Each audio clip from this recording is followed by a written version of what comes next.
Hello, ladies. Hello, hello. How are you? You are officially welcome to season 4 of our podcast, She Who Rises Up.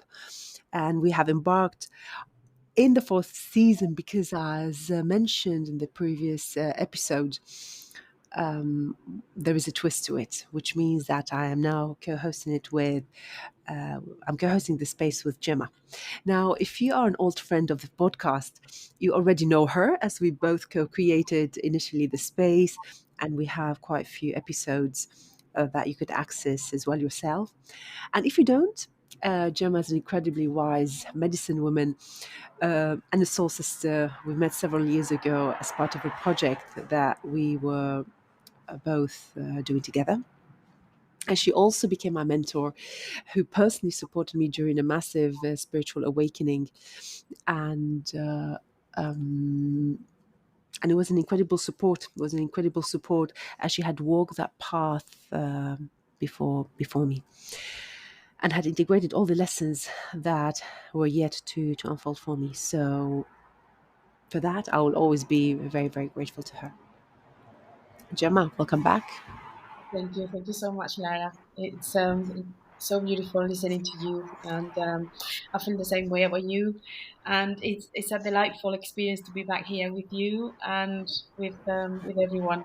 It's yeah, it's been a roller coaster the last few years since we started, and we decided to do different things, and now we got back here with different energies, um, in a much better space energetically, and is yeah, a delightful experience. What can I say?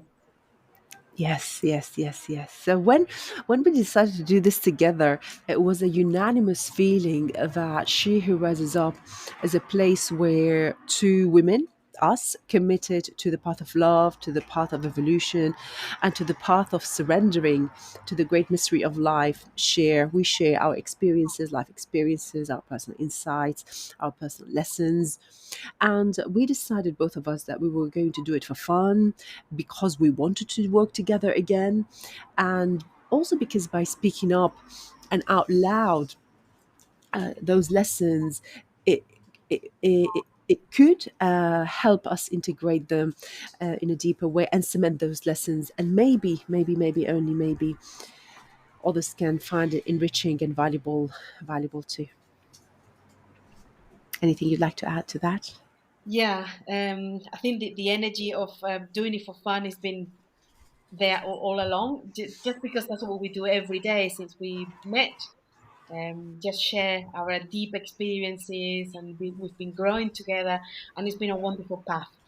And here we are again with a new renovated energy to continue contributing with our experiences to the whole, if that's useful for anyone. But yeah, the main reason behind it is for fun, just to do what we do on a more open level, in case someone gets inspired. Amazing. Hey, do you want to start? Okay, okay. What's been happening for you? What do you want to share? What has been unfolding for you? Well, I'm going to share something that I haven't shared with you because it's a realization, an insight that came to me last night. Yeah, yeah, look at your face, I know. Because I share everything with you. But that came to me last night and I haven't had the chance. And I forgot about it. So when just a few minutes before we started recording, that we got within to see what insights came up to share, this came up. And it was beautiful. I was sitting on my energy machine, which one day or maybe later, who knows, I will talk about it. And I was in a very good space of introspection, meditation, and contemplation. And I could see that I have had a really beautiful life. My life has been very fulfilling from the beginning, and I could go back to my childhood and I see what a happy child I was, the wonderful parents I had. Um, my parent was so caring and so sweet with me, and my sister also loved me very much. Then I grew up, and well, we had a good family. We never had any anything missing. We had everything we needed, I did everything I wanted to do. Then I moved away to England. I had wonderful times there. I thought about all my partners, as boyfriends, husbands, and they've all been really good men. And my friends, my sisters, my soul sisters, beautiful, wonderful women all around me. I live in the countryside now. It's just been wonderful. My spiritual life has been very fulfilling. Yeah, I had a really, really wonderful life. And immediately after reviewing the wonderful life came also a different version. I had a terrible childhood. My parents, my mother was very controlling, and my childhood wasn't that happy. I used to be sad most of the time, and it's hard to remember really happy memories. Then I grew up and I had to escape from home to emigrate to England. I chose life. Otherwise, if I stayed, um, I don't know. I could see myself living as a zombie or even dying. And in England, it was hard. It was a different country. You had to adapt to different things. The partners I had, in one way or another, they all ended up abusing. Um, and yeah, they were okay, but they had a really dark side of them as well. And I did lots of going around, never finding anywhere to settle because there was something inside of me that never wanted to settle anywhere. And then I had to come back to Spain. It was really hard to go back to the place of origin, to your mom's house again, to look after her until she died. And that was really 2 years of my life that I spent looking after her. And it was really hard. It was really hard. I had to let go of my career, of my profession, of everything. And it was hard. Then I got married, we got divorced, and yeah, so that was a terrible life. And I could see that those two lives were happening simultaneously. So one is not better than the other. They were both there, happening at the same time.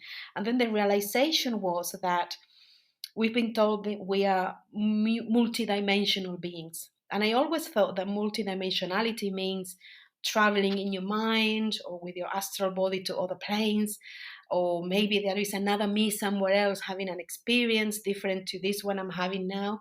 But what I saw last night is that multidimensionality is happening here and now. I am a multidimensional being having two or even more experiences of the same life at the same time. And it depends where I put my focus that I can see a better life than another. I could focus on having a sad life. I could relate my life of being really sad. Or I could focus on happiness. My life has been really happy, and I could focus on that and tell you that my life has been very happy.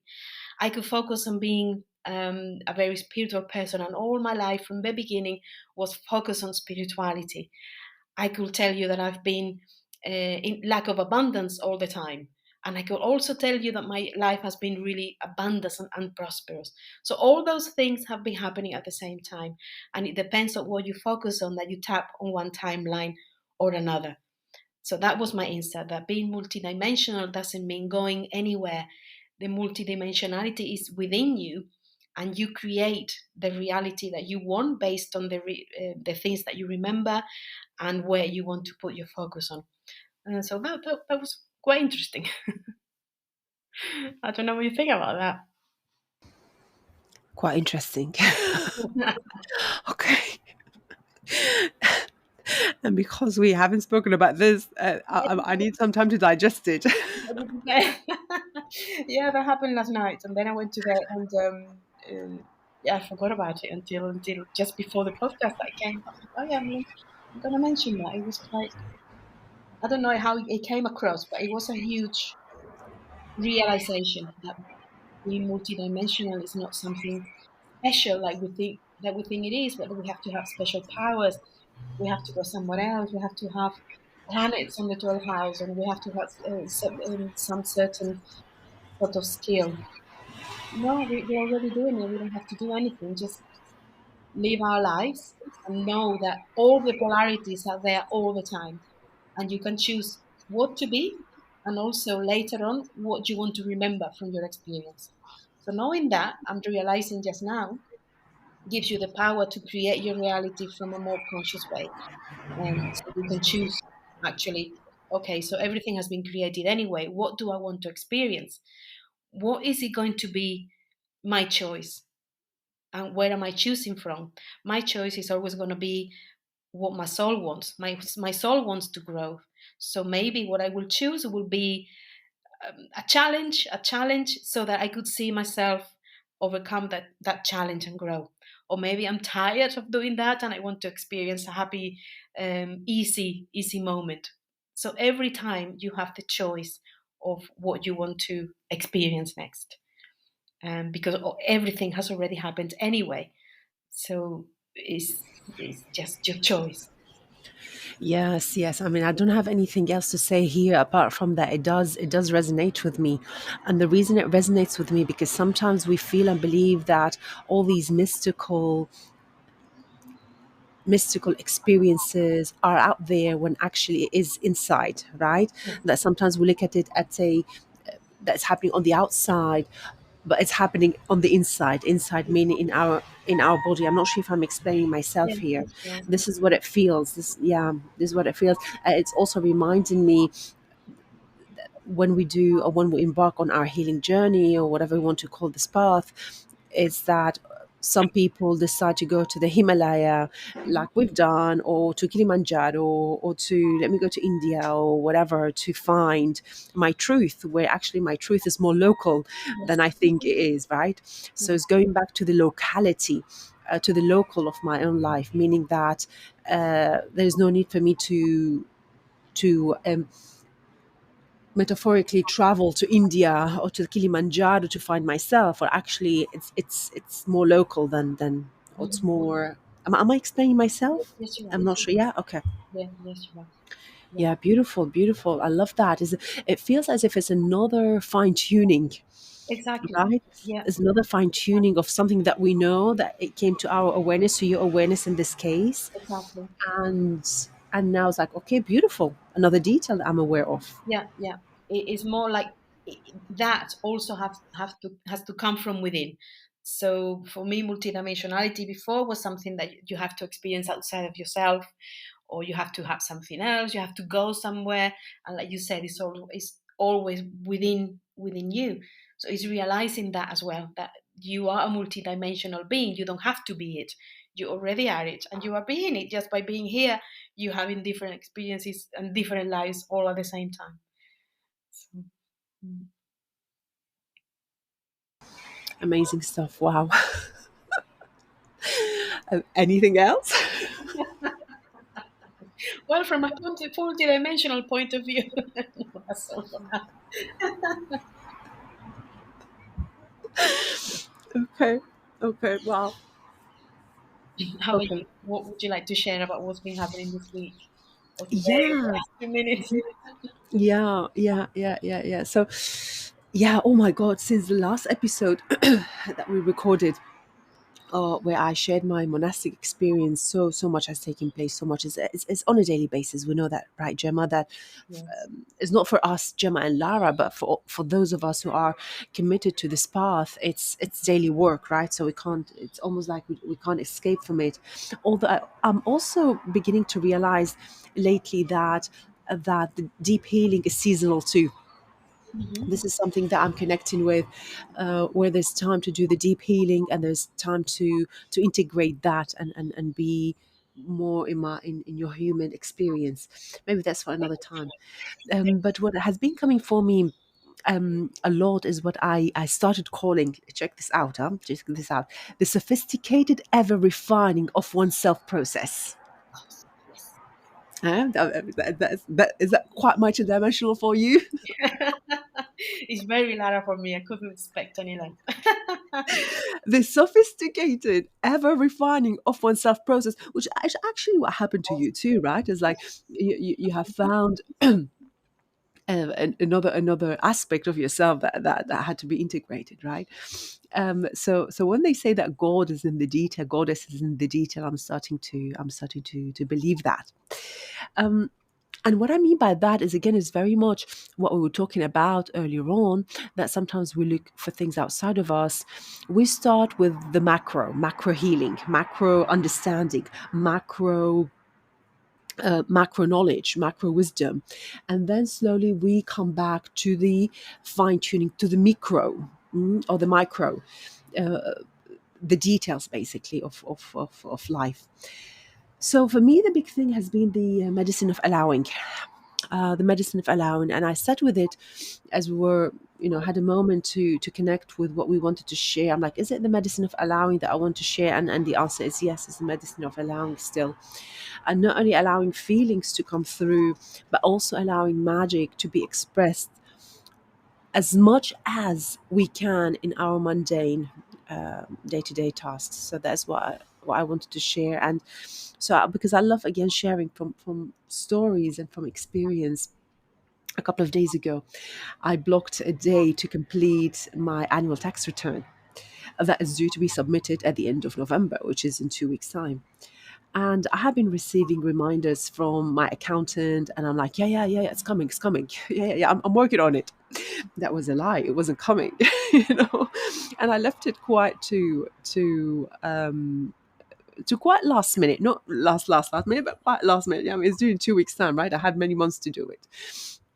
And the reason I did that is because I was dreading to see one particular receipt. There's one particular receipt that I was dreading to see. Anyways, I had no choice but to sit with it and start finally get it done. And as I was organizing the receipts of the year, magic begun. And the first piece of magic happened when I found a picture of my mother in there. Now, my mother went to heavens earlier this year. So when I found her picture, I was deeply shocked, and it paralyzed me. I was like, what the heck is her picture doing in there amongst my receipts, right? Now, one could say that maybe I misplaced it there. I don't know. It doesn't matter. What matters is that moment for me was quite significant. And I broke down. I broke down, and I sat with it, and I felt it all. And when I was ready, I cracked on with the finances, and the process became quite magical, process itself, as I started reconnecting to the memories attached to each piece of data that I was inputting in the Excel spreadsheet.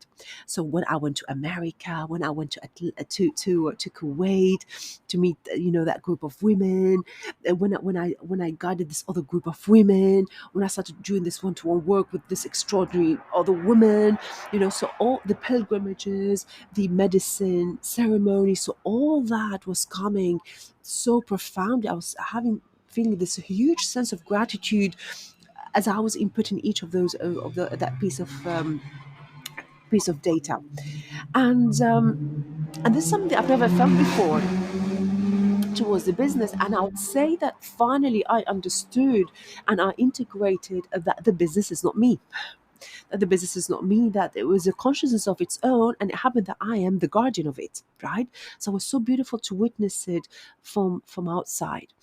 And then guess what? I came across that receipt that I was dreading, which actually is a receipt of rose plants that I got as I created a rose garden. For when for the space when we were saying goodbye to my mother, and I felt it in a different way. It was deep. It was a moment of, okay, oof, I had to breathe it, but I was able as well to transmute it in a different way. And then I understood the picture. Then I understood the picture. It felt as if my mother was giving me a little nudge there. So, um, so for me, it was. I got reminded to allow the weaving of the sacred and the magic in our day to day. That was a big reminder for me that everything is sacred. Even the accounts is sacred. Even doing your finances is sacred. Because I choose to live life from the place of sacredness, right, and beauty and love.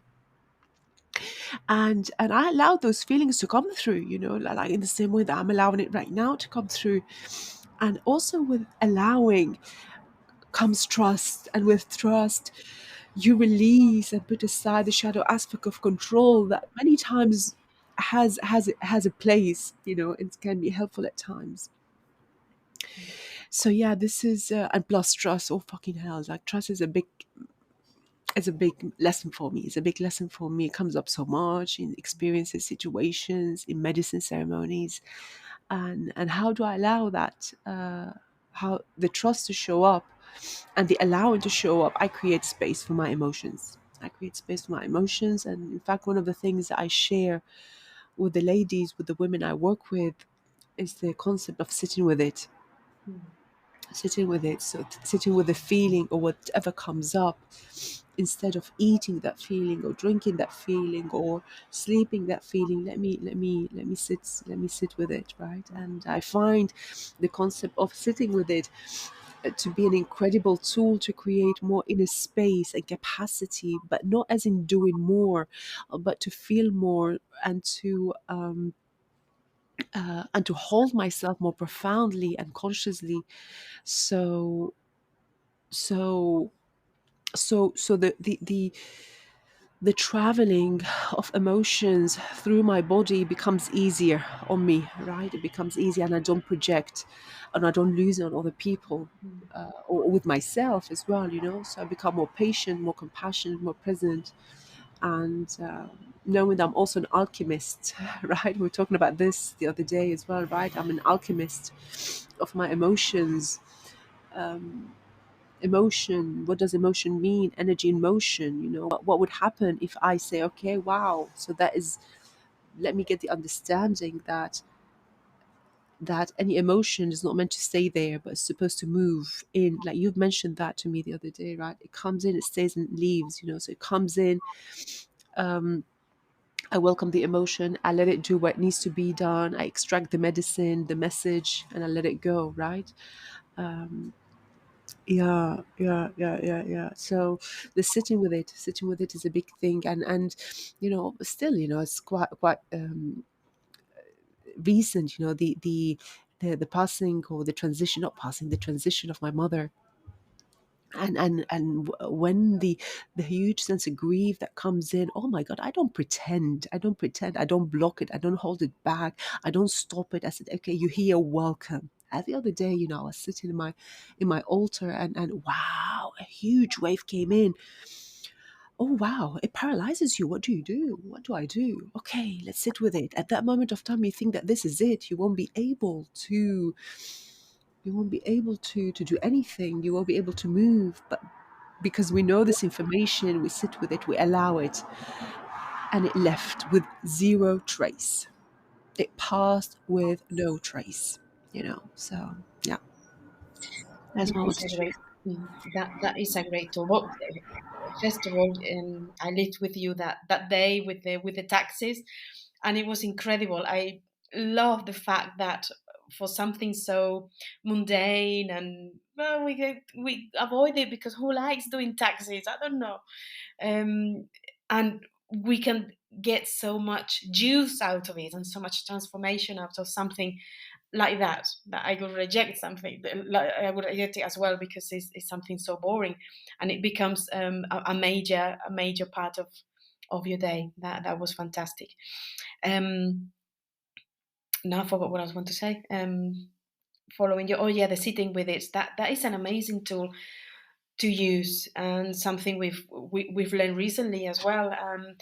I think after coming out of a 3-year relationship, um that's another great tool, a relationship, to see yourself and actually transform what you see reflected on the other person. But coming out of that, you see how being a woman, or maybe because my moon is in the sign of Cancer, I get very emotional, and I lose myself in the emotions like a water sign would do.